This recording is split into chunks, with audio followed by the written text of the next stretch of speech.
नमस्कार साथियों, स्वागत है बायोबाइट्स के इस शानदार प्लेटफॉर्म पर। एम्स बीएससी नर्सिंग और पैरामेडिकल के लिए प्रीवियस ईयर क्वेश्चंस और इम्पोर्टेंट क्वेश्चंस की इस सीरीज में आप सभी का स्वागत है। इस सीरीज में अपन ने बायोलॉजी के अभी तक 2 लेक्चर ले चुके हैं और 2 लेक्चर फिजिक्स के। वो सभी लेक्चर आप जो है अपनी प्लेलिस्ट के अंदर जाकर देख सकते हैं और इन सभी क्लासेस की जो PDF है वो आपको अपने टेलीग्राम चैनल बायोबाइट्स पर मिल जाएगी, तो आप वहाँ से इसको डाउनलोड कर लीजिएगा और रिवाइज कर लीजिएगा। अब हम बढ़ते हैं आगे की तरफ। जो आज का जो फर्स्ट क्वेश्चन है उसकी तरफ देखिएगा कि फर्स्ट क्वेश्चन क्या है। 20% of total oxygen 20% of total oxygen in earth atmosphere produced by. पृथ्वी पर 20% ऑक्सीजन का उत्पादन कौन करता है, ये हमने हिंदी में पढ़ लिया है। अब आप इसका आंसर गेस कीजिए और कमेंट के अंदर बताने की कोशिश कीजिए और लास्ट में ये बताइए कि इनमें से कुल कितने क्वेश्चन आपके सही हुए हैं। तो जो पहला क्वेश्चन है कि 20% ऑफ ऑक्सीजन, टोटल अर्थ की 20% ऑक्सीजन का प्रोड्यूसन कौन करता है? Amazon rain forest. कौन करता है? Amazon rain forest. क्या करता है? अमेजन रेन फॉरेस्ट, जिसको अर्थ का लंग्स भी कहा जाता है, the lungs of earth.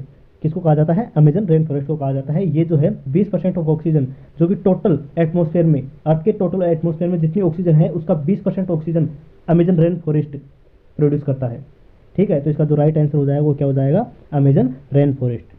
Okay, इधर आप हिंदी में देख लीजिएगा, अमेजन रेन फॉरेस्ट इसका आंसर हो जाएगा। ठीक है, अगले क्वेश्चन की तरफ बढ़ते हैं। अगला क्वेश्चन क्या कहता है? 2 strand of DNA in double helix model are held together. Double helix model मतलब जो DNA है, DNA की डबल स्ट्रैंड, दोनों डबल स्ट्रैंड, इन डबल स्ट्रैंड के बीच में इन दोनों को हेल्ड करने के लिए, इस वाले स्ट्रैंड को और इस वाले स्ट्रैंड को, दोनों को आपस में एक साथ रखने के लिए कौन सा फोर्स रेस्पॉन्सिबल होता है? Ionic bond, coordination bond, hydrogen bond या कोवलेंट बॉन्ड। इन दोनों के बीच में कौन सा बॉन्ड पाया जाता है? आप सभी जानते हैं कि इनके बीच में क्या पाया जाता है? हाइड्रोजन बॉन्ड पाया जाता है। इनके बीच में हाइड्रोजन बॉन्ड पाए जाते हैं। ठीक है, इनके बीच में क्या पाए जाते हैं? हाइड्रोजन बॉन्ड पाए जाते हैं। तो ये राइट आंसर हो जाएगा इसका, हाइड्रोजन बॉन्ड। ये हाइड्रोजन बॉन्ड ही होता है इनको दोनों, जो कि इनको आपस में जोड़ कर रखता है। ठीक है, हाइड्रोजन बॉन्ड इनको दोनों हेलिक्स को आपस में जोड़ कर रखता है। ठीक है, तो आप हिंदी में देखिए कि DNA के 2 स्ट्रैंड कुंडली मॉडल में आपस में कौन जोड़ कर रखता है? ये जोड़ कर रखता है हाइड्रोजन बॉन्ड। जोड़ कर रखता है हाइड्रोजन बॉन्ड। ओके, आगे बढ़ते हैं अगले क्वेश्चन की तरफ। जो अगला क्वेश्चन है, विच of the following is not component of RNA। RNA का इनमें से कौन सा कंपोनेंट नहीं है?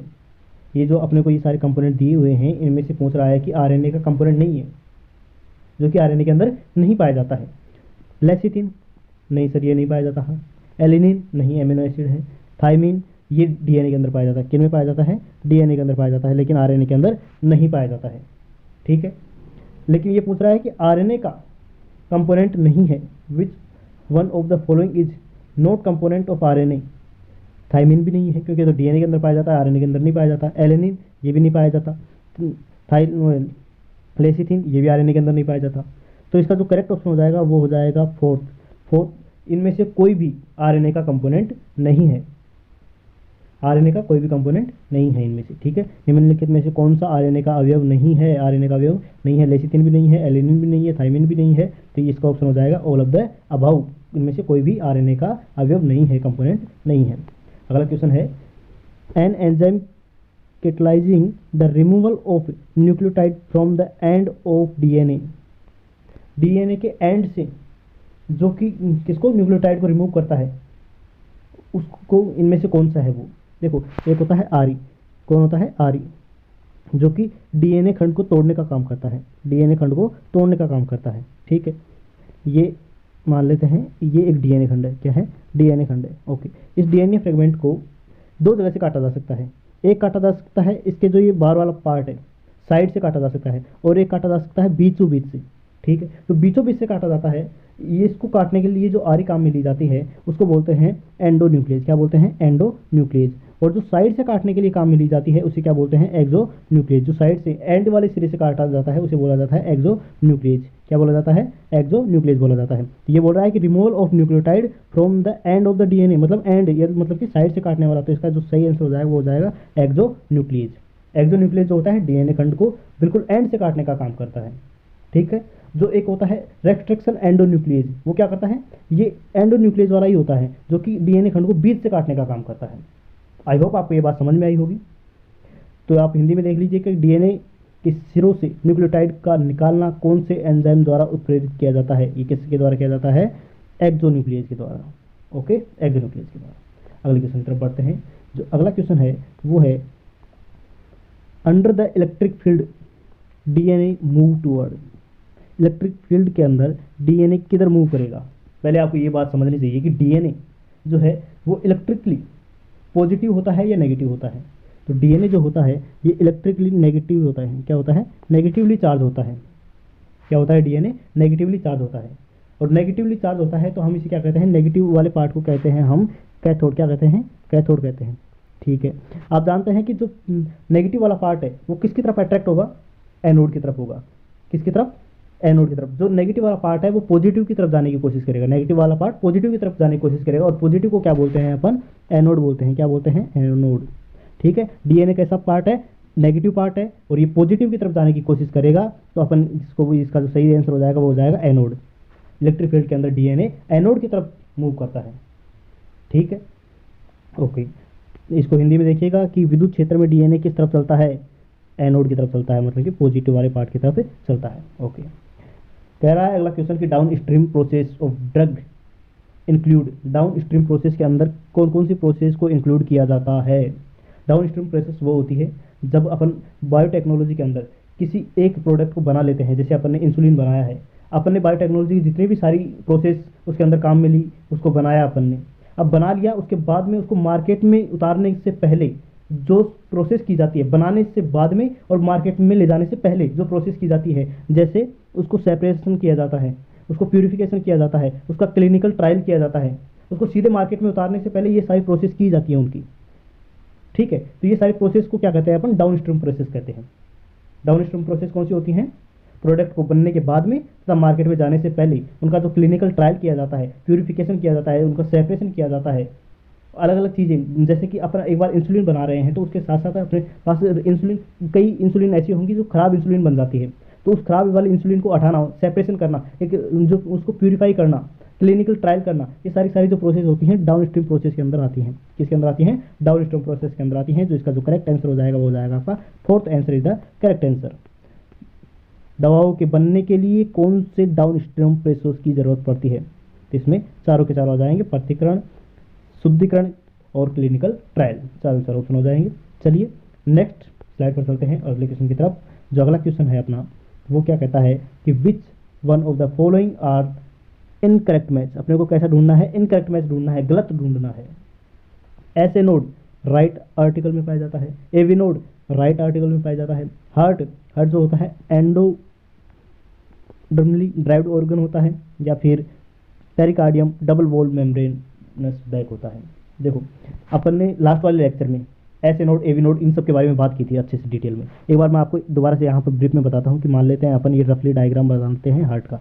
ठीक है, ये लेफ्ट आर्टरिया हो गया, ये क्या हो गया? लेफ्ट वेंट्रिकल हो गया। ओके, वैसे ही ये राइट आर्टरिया हो गया, ये क्या हो गया? राइट वेंट्रिकल हो गया। ओके, अब जो यहाँ पर राइट आर्टरिया में, कहाँ पर? राइट आर्टरिया में आप इस साइड में देखेंगे, यहाँ पर देखेंगे तो यहाँ पर पाया जाएगा ऐसे नोड। क्या पाया जाएगा? ए नोड पाया जाएगा, ऐसे नोड पाया जाएगा। जबकि इस साइड पाया जाएगा, क्या पाया जाएगा? एवी नोड पाया जाएगा। क्या पाया जाएगा? AV node. यहाँ पर एवी नोड पाया जा रहा है, जबकि राइट एट्रिया में ही ऊपर की साइड में क्या पाया जाएगा? ऐसे नोड पाया जाएगा। तो ऐसे नोड और एवी नोड दोनों की दोनों आर्टरिया के अंदर ही पाए जाते हैं, राइट आर्टरिया के अंदर ही पाए जाते हैं, राइट आर्टिकल्स के अंदर ही पाया जाते हैं। ठीक है, दोनों ही दोनों कहाँ पाए जाते हैं? राइट आर्टिकल्स के अंदर ही पाए जाते हैं, ऐसे नोड और एवी नोड्स की। ठीक है, जबकि हार्ट के ऊपर जो कवरिंग पाई जाती है, डबल कवरिंग पाई जाती है, ये होती है पेरिकार्डियम। क्या होती है? ये पेरिकार्डियम होती है, डबल वॉल मेम्ब्रेनस बैग होता है ये। ठीक है, जो दो हार्ट को कवर करता है। ओके, लेकिन अब बात करते हैं हार्ट जो एंडोडर्म से ओरिजिन नहीं होता है, हार्ट का मीजोडर्म से ओरिजिन होता है। हार्ट कैसा ऑर्गन होता है? जो कि मीजोडर्म से ओरिजिन होता है। तो अपने को इनकरेक्ट ऑप्शन ढूंढना था, तो यहाँ पर हो जाएगा इनकरेक्ट थर्ड ऑप्शन, कि जो हार्ट होता है वो एंडोडर्म से ओरिजिन नहीं होता है, वो मीजोडर्म से ओरिजिनेट होता है। ओके, इसको हिंदी में देख लीजिएगा कि निम्नलिखित में से कौन सा अनुरूपता मनुष्य के लिए गलत है? ऐसे नोड दायालिंद, एवी नोड दायालिंद, हृदय एंडोडर्म से उत्पन्न होता है। यहाँ पर ये बात गलत बोली गई है, जबकि पेरिकार्डियम जो होता है दोहरी भित्ति होती है। ओके, आगे बढ़ते हैं अगले क्वेश्चन की तरफ। Which one of the following are the correct match. इसमें से कौन सा करेक्ट है? अच्छी तरीके से मिलाया हुआ है, वो अपने को ऑप्शन ढूंढना है। कैड, कैड की जो फुल फॉर्म होती है वो क्या होती है? कार्डिक आर्टरीज डिजीज, एरिथ्रोस्क्लेरोसिस, इसका सेकंड नाम जो होता है एरिथ्रोस्क्लेरोसिस होता है। Angina, acute chest pain, high blood pressure, effective vital organs.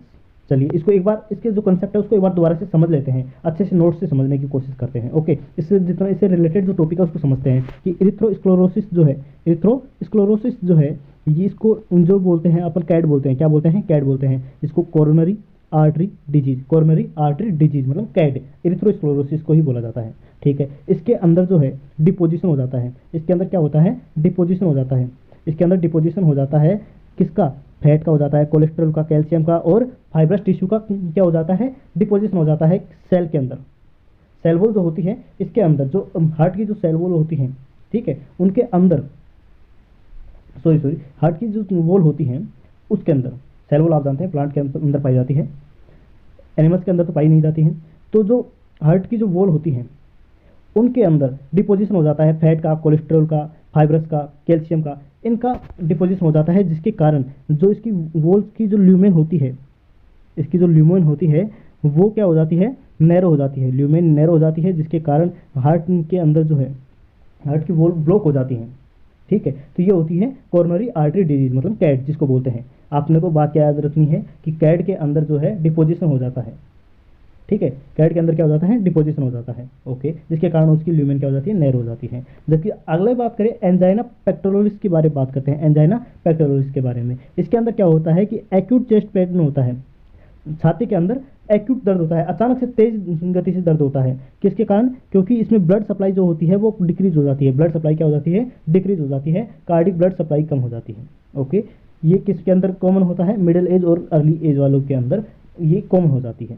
Okay, heart attack क्या होता है? मायोकार्डियल इन्फेक्शन भी इसको बोला जाता है, हार्ट अटैक को मायोकार्डियल इन्फेक्शन भी बोला जाता है। इसके अंदर कार्डिक मसल्स का सडन एक्सीडेंट हो जाता है, मतलब कि डेथ हो जाती है। लेकिन कुछ के अंदर ऐसे नहीं है कि जो हार्ट की सारी मसल्स हैं सारी डेथ हो जाती है उनकी, नहीं, कुछ a few of cardiac muscles की क्या होती है? डेथ हो जाती है। ठीक है, और इसको दूर करने के लिए अपन किसका यूज़ करते हैं? स्ट्रेप्टोकाइनेज का यूज़ करते हैं। ओके, ऐसे ही अपन इस तरफ देखिए हाइपरटेंशन। हाइपरटेंशन क्या होती है? देखो नॉर्मल जो बीपी होती है अपनी वो 120 से 80 होती है, जो 80 होती है वो डायस्टोलिक प्रेशर होता है, जबकि 120 जो होता है वो क्या होता है? सिस्टोलिक प्रेशर होता है। सिस्टोलिक प्रेशर मतलब जब हार्ट अपना अपने आप को सिंक्रोनाइज कर लेता है और जब प्रेशर लगाता है, इसका फुल प्रेशर में जब 120 होती है, जब ये डायस्टोल हो जाता है, रिलैक्स स्टेज में होता है, तब इसके अंदर कितना प्रेशर होता है? 80 प्रेशर होता है। ठीक है, तो जो नॉर्मल बीपी होती है वो 80 से और 120 तक होती है। लेकिन हाइपरटेंशन की स्थिति में, हाइपरटेंशन की स्थिति में जो रिलैक्स स्थिति में अपने पास जो प्रेशर आ रहा था वो 80 आ रहा था, उसके स्थान पर 90 आने लगे, और जो बिल्कुल टेंशन वाली स्थिति में था 120 वो 140 आने लगे।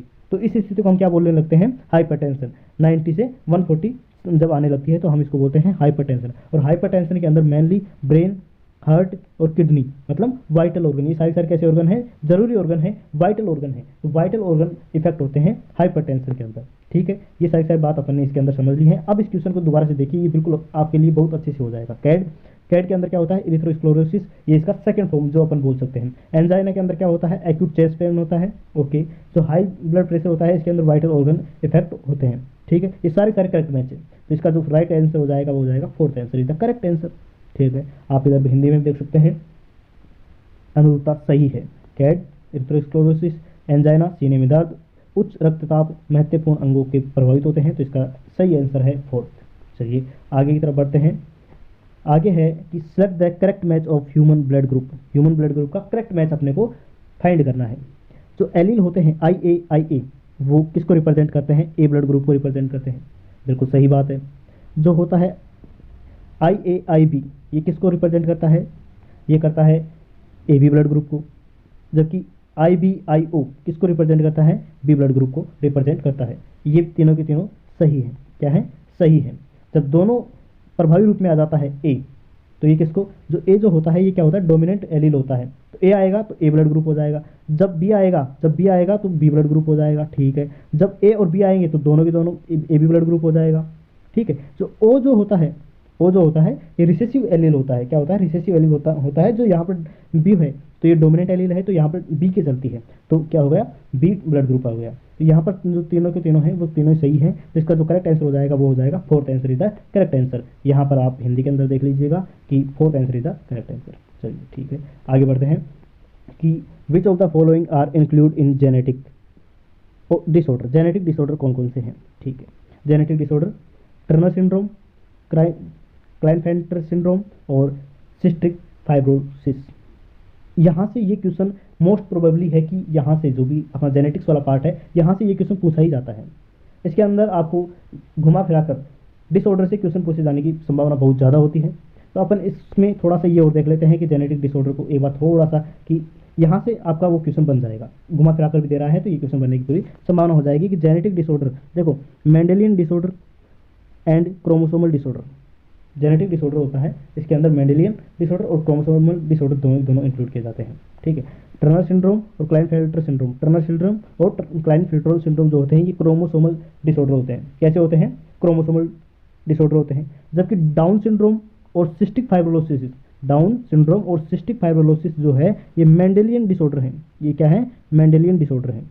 एक बार दोबारा से देखिए कि अपन इस क्वेश्चन में जो बात कर रहा है जेनेटिक डिसऑर्डर के बारे में, कि जेनेटिक डिसऑर्डर बताइए। अब जेनेटिक डिसऑर्डर बताने का मतलब है कि इसके अंदर मेंडेलियन डिसऑर्डर भी और क्रोमोसोमल डिसऑर्डर भी दोनों के दोनों इंक्लूड हो गए। मतलब कि आपको जेनेटिक्स के अंदर जो भी डिसऑर्डर अपने को पढ़ाए गए थे, अपने को बताए जाते हैं, जो एनसीईआरटी में है, वो सारे डिसऑर्डर आ जाएंगे। जो मेंडेलियन के डिसऑर्डर हैं वो भी और क्रोमोसोमल डिसऑर्डर हैं वो भी।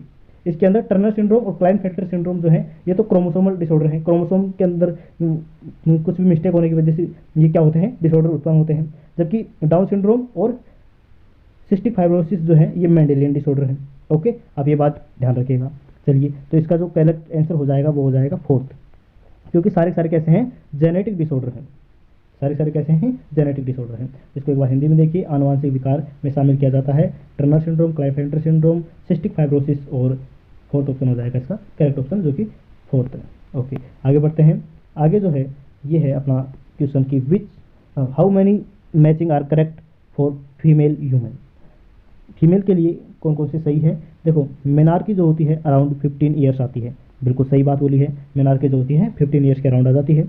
ओके, तो menstrual cycle, one menstrual cycle कितने दिन की होती है? 28 से 29 दिन की होती है, ये भी सही बात है सर। फैलोपियन ट्यूब जो होती है ये कितने मीटर की होती है? 10 से 12 सेंटीमीटर की होती है। कितनी लंबी होती है? 10 से 12 सेंटीमीटर की होती है, ये भी सही है। ठीक है, LH FSH attain a peak level.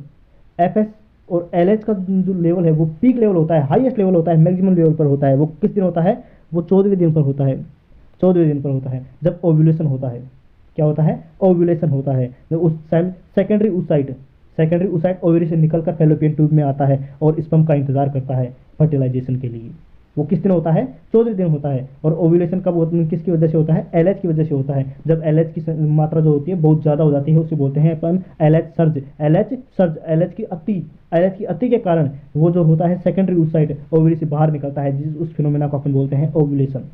ठीक है, तो ये सारे के सारे जो हैं ये कितने सारे के सारे सही ऑप्शन है। तो कितने हो गए? 4। इसके अंदर सही ऑप्शन के अंदर आ जाएगा 4 की चारों के चारों करेक्ट ऑप्शन है। इसको एक बार हिंदी में देख लीजिएगा कि किस अनुरूपता मादा मनुष्य के लिए सही है। मीनार के 50 वर्ष के आसपास होती है।